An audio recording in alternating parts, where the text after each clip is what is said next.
Doctor Kaushik, eureka, मैंने ढूंढ लिया। और बहुत खुशी से, उत्सुकता से अविनाश को दिखाते हैं, देखो कैसे मरा हुआ कॉकरोच जीवित हो गया। तो अविनाश कहता है कि कॉकरोच को तो पीटो, कुचलो, कुछ भी करो, वो थोड़ी देर में चल ही पड़ता है। अरे नहीं नहीं, तुम मानने को तैयार नहीं हो, मैंने ऐसा रसायन बनाया है कि मरे हुए व्यक्ति को जीवित कर सकता है। अब मैं मतलब लोगों को जीवित कर सकता हूँ। वह खुश होता है। और लोग कितने दुखी हैं, उनके सगे संबंधी इतना जल्दी चले जाते हैं, कितना दुख होते हैं, मुझे उनको देखकर बहुत दुख होता है। अविनाश एक व्यंग्यपूर्ण हंसी हंसता है और वो कहते हैं चलो अखबार में वो ढूंढते हैं आज कितने कौन कौन कहाँ डेथ हुई है, वो उनके घर जाते हैं। अविनाश भी उनके स्कूटर पर पीछे चल पड़ता है। अब वो एक के घर पहुंचते हैं। बेटे, दो बेटे अब रोना धोना देखते हैं ना, उनके घर जाते हैं और उनसे पूछते हैं क्या हुआ, कैसे मरे। फिर उसके बाद वो एक बेटा, पहला बेटा कहता है हाय, जब तक पिताजी थे तो मुझे घर की कोई चिंता नहीं थी। दूसरा बेटा कहता है पिताजी तो महापुरुष थे, मैं इतना बड़ा हो गया फिर भी मुझे बच्चा मानते थे।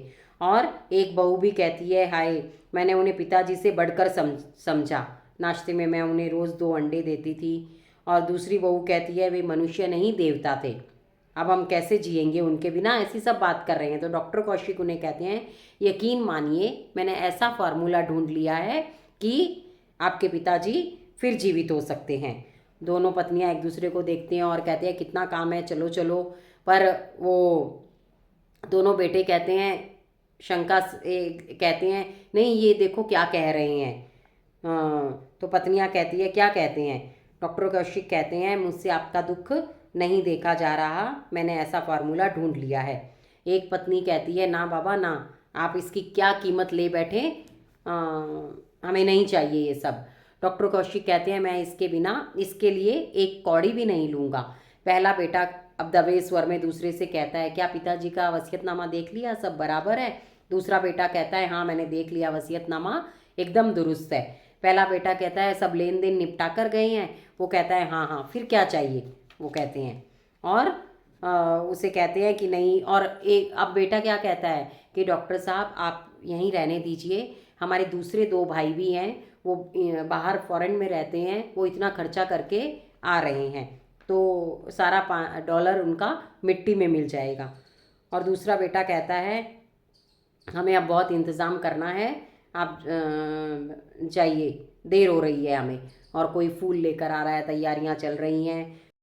और एक किशन आकर कहता है कि बहुत मुश्किल से ट्रक का इंतज़ाम किया है, कोई ट्रक दे ही नहीं रहा था, बड़ी मेहनत के बाद ये 1100 पर मिला है।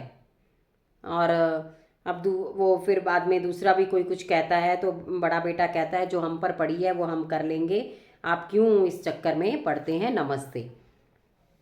अविनाश फिर उन्हें व्यंग्य की दृष्टि से देखता है और कहता है अब बताओ कहाँ जाना है।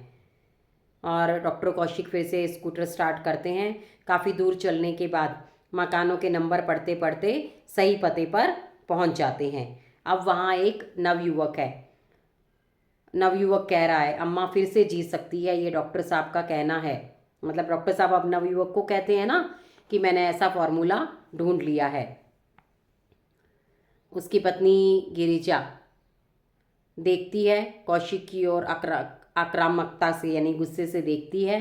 2 कदम पीछे हट जाते हैं और चिढ़ से बोलती है क्या आपको पता है माँ जी किस जानलेवा बीमारी से तड़प तड़प कर मरी है, आज 5 साल बाद यह पहली बार चैन से सो रही है, नहीं तो इन सालों में सारी सारी एक खांस कर उन्होंने अपना जीना हराम हो गया था उनका। और सब लोग किसी न किसी बहाने भागते रहे, कभी दफ्तर, कभी कॉलेज, कभी बाज़ार। एक मैं ही थी जो इनकी देख रेख करती रही। बाकी बहुएं तो अभी आएंगी, 1 आध घंटे में हाय हाय करेंगी और चली जाएंगी। नवयुवक कहते हैं जाने दीजिए डॉक्टर साहब, मेरी बीवी बड़ी लड़ाकी है, इससे नहीं बड़े भिड़े तो ही अच्छा है। अब घर की भी परिस्थिति बताइए कि घर में कैसे सास बहू का कैसा रिश्ता था, मतलब उस हिसाब से वो भी बता दिया इसमें।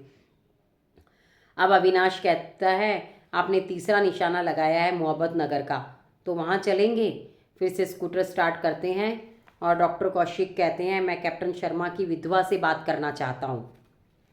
अब तीसरे घर पहुँचते हैं ना, वो कैप्टन शर्मा की विधवा से बात करना चाहता हूँ। नवयुवती आती है धीरे धीरे से। डॉक्टर कौशिक कहते हैं मैंने आज सुबह अखबार में आप द्वारा दिए शोक समाचार को पढ़ा तो मेरा मन एकदम दुखी हो गया और मैं आपके पास आ गया। नवयुवती कहती है कमला जाओ साहब के लिए पानी लाओ। डॉक्टर कौशिक कहते हैं धन्यवाद। आप क्या आप दोनों में बहुत प्रेम था? नवयुवती कहती है बेहद। अगर उन्हें कहीं बाहर जाना पड़ता था तो मिनट मिनट पर मेरा हाल पूछते थे, और तो और मुझे गुसल खाने में भी देर लग जाए तो वे गवारा नहीं करते थे। फिर डॉक्टर कौशिक पूछते हैं ये सर्वनाश कैसे हुआ? एयर क्रैश हुआ। ओह।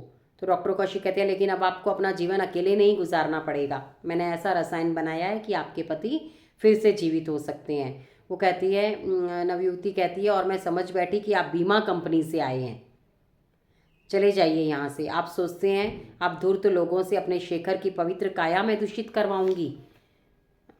तो वो ब्रीफकेस भूलने लगता है, उन्हें लेने मुड़ता है। नवयुवती फिर गुड़कती है गए नहीं आप? डॉक्टर कौशिक कहते हैं जाता हूँ जाता हूँ। अविनाश कहते हैं छोड़िए डॉक्टर, आप भी किन तिलों में तेल लगाना चाहते हैं? पैसे से बड़ा कोई भी महबूब नहीं है। अब इसमें पैसा दिखाया है ना कि वो तो बीमा कंपनी वालों का इंतज़ार कर रही थी कि उसे अपने पति के मृत्यु पर पैसे मिलेंगे, और जब वो ये सुनती है तो उस पर कितना गुस्सा करती है। डॉक्टर कौशिक कहते हैं ज़िंदगी जिंदाबाद, एक पता बाकी है, चलेंगे? क्या पता वहाँ कोई सचमुच जान से प्यारा हो। स्कूटर चल पड़ता है। जल्द ही एक साइन बोर्ड दिखाता है। वहाँ पर पति कह रहा है हाय कम्मो तू कहाँ चली गई, तुझे क्या हो गया कम्मो? और कई बुजुर्ग हम उम्र लोग उसे दिलासा दे रहे हैं। डॉक्टर कौशिक कहते हैं आपका दुख वाकई बड़ा है, मैं आपकी पत्नी को नया जीवन देने आया हूँ। तब पति कहता है डॉक्टर साहब आप किस कम्मो को लौटाने की बात कर रहे हो? वह हाड़ मांस की काया, वह तो मिट्टी है मिट्टी। अगर कम्मो उस जज्बात का नाम है जो मेरे रग रग में समाया है तो वह कहाँ है? डॉक्टर साहब देखिए वह यहाँ है, वहाँ है, घर के कोने कोने में है। एक तेरी दीद छिन गई मुझसे, वरना दुनिया में क्या नहीं बाकी। कहते कहते कम्मो का पति पास पड़े अखबार से मुंह ढांप रहा था। अखबार में विज्ञापनों वाला पृष्ठ है। वैवाहिक विज्ञापनों वाले पन्ने पर कम्मो के पति ने जगह जगह लाल निशान लगा रखे हैं।